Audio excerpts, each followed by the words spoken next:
Are you? I mean, obviously you mentioned the big fights that you have there for you. Are you looking to jump into one of those big fights next right away, or are you looking to just get something? I mean, because it's been a while since you've been in. Yeah, it's been a while, but I've been in training camp now for around about 12 weeks. I've been training out here in San Francisco with Virgil and everyone, making sure that I'm keeping my weight down and everything. And I weighed in today. I was 157. So wow, so weight's bang on.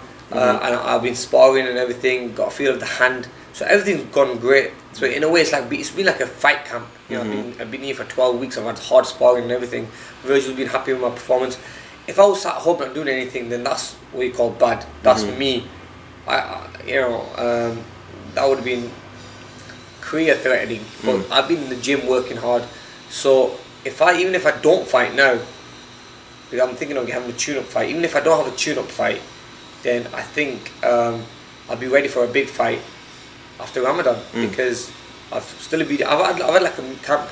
This is like a camp I've had, and I've worked hard and I've done everything I needed to.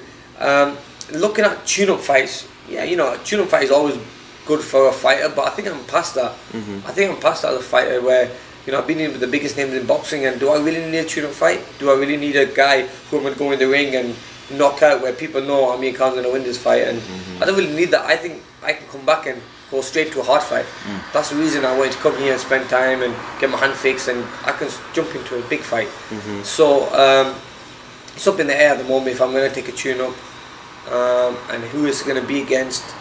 Regardless, I think if I take a tune-up fight against a fighter who I'm supposed to beat, I think I'm not going to get the credit for it. That fight. So I think I'm just going to go into a big fight. Probably after Ramadan. That's probably something I'll probably do. But I've been in training camp. I'm still talking to Al and everyone. So Al's going to let me know what's going to be done. Yeah, I was about to say you've basically done pretty much everything except the actual fight. Yeah, I've done exactly. Yeah. Right. So I've done everything. almost made weight and everything. Right. I've done literally everything I needed to for a fight camp. But maybe I could push my fight a little bit further. But I'm glad I did come here and do this.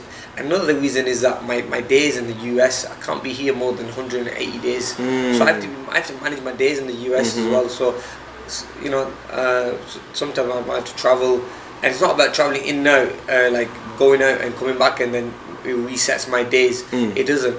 I have to stay. I'm only allowed to stay in America for like 180 days, so I don't want to go over that because it'll cause me some problems. So at the moment, I've had a nice mini camp or full camp, and I'll probably have Ramadan, and then just get straight back into it within a month's time. After Ramadan, I'll probably get a big fight.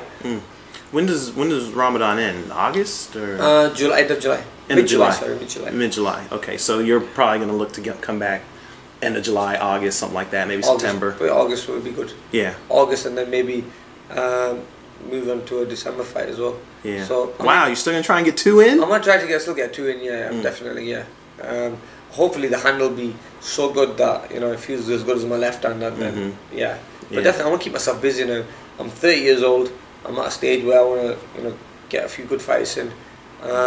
And it was good for me to come to this camp, because while I was here, I changed a lot of stuff in my team as well. Make sure that I've got Tony Brady here now. He knows what he's doing. I've got Virgil. Virgil knows what he's doing with the boxing and the conditioning. And then I've got my chef John, who's making sure that my food and my diet is on point, where I'm still feeling strong for training, and also I'm losing weight at the same time, but still feeling good and full. And then I've tried a few other things. I've tried other coaches and stuff, and other training procedures, like going to Cal Berkeley, doing a training session there. So I've tried different things. Some worked for me, some didn't work for me. So I'm glad I did this, knowing that when you're always thinking about an opponent, you can't really do this. Right. When you're in a proper fight camp and you have an opponent, and at the end of it, you can't really take like chances. You have to just do what's right, what works for you. But at least in this camp, I had the chance to try everything, and I know what works for me and what doesn't work for me. So, obviously, you mentioned some names. Who is like #1 on your list? I mean, is it whoever presents the best financial reward? Is it a personal thing? I think Keith Thurman fight would be brilliant. It's just for my style, it'll be a perfect fight. Keith's a great champion, and I think that will definitely be a big fight for me. I mean, that's something I'd love to have. You know, me and Keith have always been respectful of one another. I think it'd be a fight that you know, you got speed versus power in that fight, and we all know that Keith Thurman's strong, and you know, and he's not a bad boxer as well. So it'll be a good technical fight as well. Oh yeah, I like that fight. Down the road we've got the winner of Spence and, well, we've got the Kelbrook fight, because obviously we both moved from the UK. So if he beats Spence, or even if he doesn't beat Spence, I think that's a fight there. You know, that's still a big fight for the UK fans.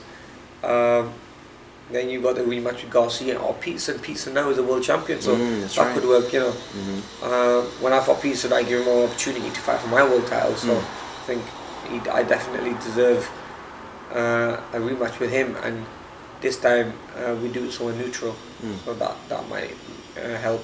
So and make that not help, but make the fight more fairer. But yeah, I got some good options out there for me.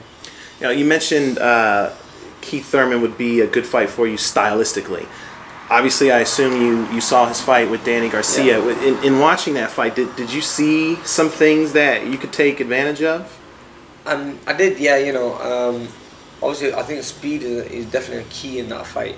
Speed and combinations and good lateral movement. You know, with someone like Keith Thurman.